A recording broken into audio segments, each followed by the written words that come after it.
Төлөвлөлт хөрөнгийн зах зээл бол эдийн засгийн хамгийн том төдийгүй хамгийн их үндсэн шингээсэн зах зээлүүдийн нэг юм. Тэгвэл хөтөлбөрийн энэ хэсэгт бид Эхлэл Vision Development компани гүйцэтгэх захирал Цогтойр ихэнтэй ярилцгуулна. Өдрийн мэнд. Өдрийн мэнд.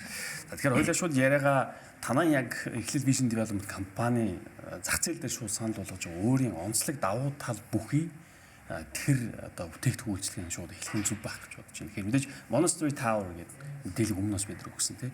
Одоо яг энэ дотроо тэр бизнес шүүд гэж яг юу хэлж байгаа. Нөгөөдгөр танаа яг санал болгож байгаа давуу тал за хөрөнгө оруулалтын өгөөч ч гэдэг юм уу. Энэ болгоноос нас нэг тийм бэлэнгүй тайлбар. За баярлалаа. За Monastery Tower төслийн нэг хэсэг одоо дэд төсөл Monastery бизнес шүүд төслийг бид нар Монгол улсад одоо анх удаага яг энэ мэргэжлийн сонгодог түрээсийн зориулалттай хөрөнгө оруулалтын бүтээгдэхүүнийг зах зээлд санал болгож байгаа. Гэхдээ Монгол улсад шинэ боловч энэ өөрөө олон улстай ингэж жишг болцсон. Ерөнхийдөө түрээслэх зорилготой одоо орон сууцыг ингэж төсөл хэлбэрээр хэрэгжүүлээд хөрөнгө оруулдаг энэ жишг нь бол хэдийн түгээмэл болцсон. За энгийнээр тайлбарлах юм бол одоо манай Monastery Tower төслийн 16 ширхэг байр нь өөрөө тусдаа орц гарцтай, бүрэн дохижилттой, зочид буудлын ашиглалттай боловч хоёр өрөө орон сууцнууд байгаа. 46 болон 52 м2 гэсэн хоёр орон сууц бүгдээр хоёр өрөө гэсэн. Тий. За энэ байрыг болохоор бид нар бол одоо зах зээл 100% төлөлтөнд 6,900 мянгаар санал болгоод эндээс хөрөнгө оруулагч яг ямар ашиглалт өгөөж олох юм бэ гэдгийг одоо илүү ярих нь зүг баг.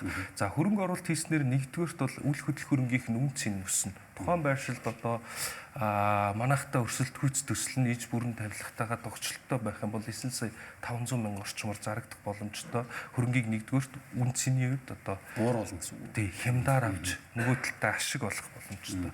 Хоёр дахь нь бол төсөл ашиглалтанд орсны дараа тухайн одоо хөрөнгө оруулагчийн хөрөнгийг түрээсэлж өгөх үйлчлэгийг одоо манай компани одоо тэр түрээсийн менежмент, хөрөнгийн менежментийг хариуцаж байгаа компани цаашдаа ингэж хариуцаж ажиллана.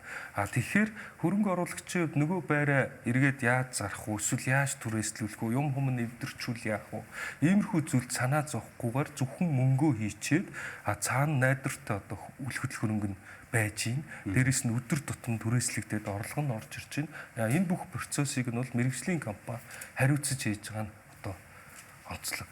Тэгэхээр бас ерөнхийдөө бол Monastery Tower-ийн хувьд ерөн хэрэглэгчийн зан төлөв болон хөрөнгө оруулалтын зан төлөв талаас нь сонирхож асуумаар санагдаж байна. Ер нь хөрөнгө оруулагчдын зан төлөв сүүлийн үед ер нь аль тал руугаа илүү сонирхолтой байна. Нөгөөдгөр Monastery Tower бусад төслүүдээс илүү давуу шин чанартай өгөөжийг бас санал болгож байгааг нэг тодорхой жишээн дээр тайлбарлаж өгч хэлбэлж бас болох юм. За энэ хөрөнгө оруулагчийн зан төлөвийн талаар яри.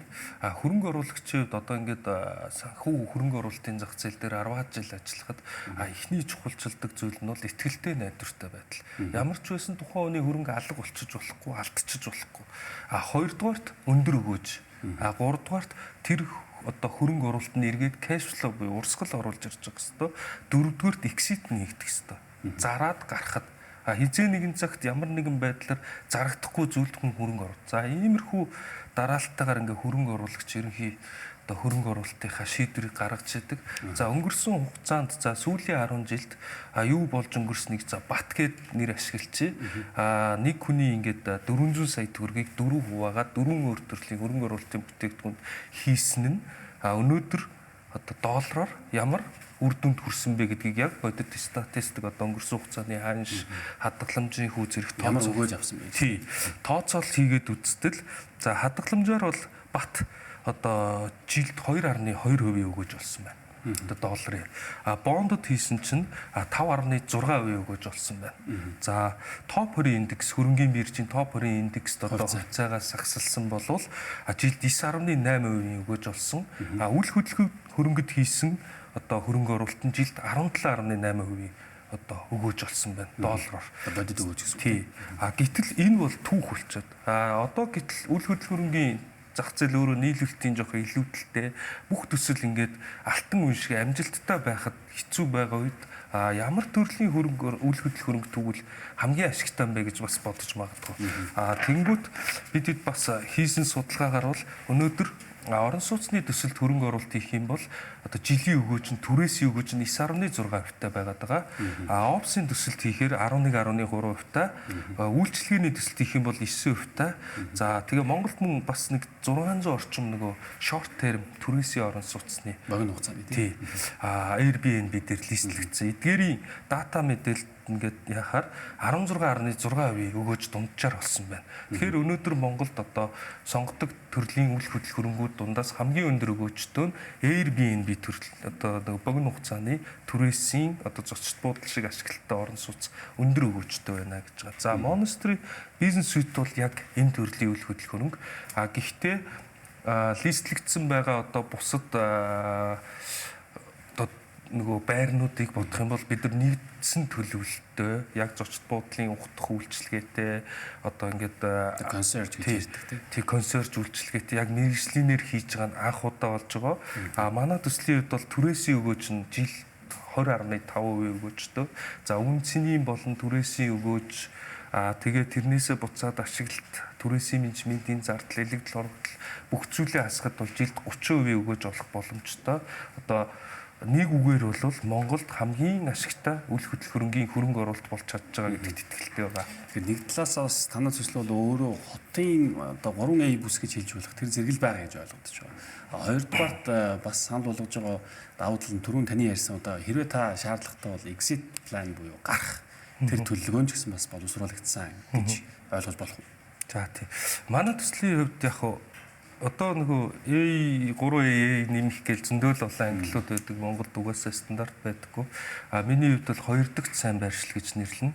Анх дахь сайн байршлууд бол одоо нэгэнт үнцийн тэнгэр тултлаа өссөн учраас тэнд хөрөнгө оруулалт хийгээд буцаад төрөөслээд дахиж өсгийг хүлээх бол хэцүү. Одоо хот өөрөө хоошоо тэлж байгаа учраас хотын төвтөө маш ойрхон одоо ердөө 800 метрийн зайтай одоо энэ радиуст яг ингээд одоо өсч эхэлж байгаа бүсд хөрөнгө оруулалт хийх боломжтой. Квадрын талбаас гэж байна. Тий, манай одоо төсөлт хийвэл. Тэгээд exit-ийн хувьд хэм бол exit-хээс урьдчилаад ашиглалтын олон төрлийг дуртах зүйтэй. Хэдийгээр энэ түрээсийн зориулттай орон сууц боловч одоо хөрөнгө оруулагч тухайн байрыг худалдаж авчаад нэгдүгürt өөрөө амьдарч болно. Шаардлагатай үед хотын төвийн гэр угаасаа л хэрэгтэй байдаг одоо хол гэртэй бол. За хоёрдугаар гэх юм бол опсэлчж болно. Жижиг багууд те. За 3 дугаар гэх юм бол бизнес эрхлэгчдэд бас зөвөр одоо аваад дарцсан байхад нэгдүгээр одоо гаднаас одоо хамтран ажиллагсад одоо экспатууд нэрэхэд байрлуулчаад бусад үедээ түрээслэх юм ингээд олон ашиглалтын хэлбэртэй.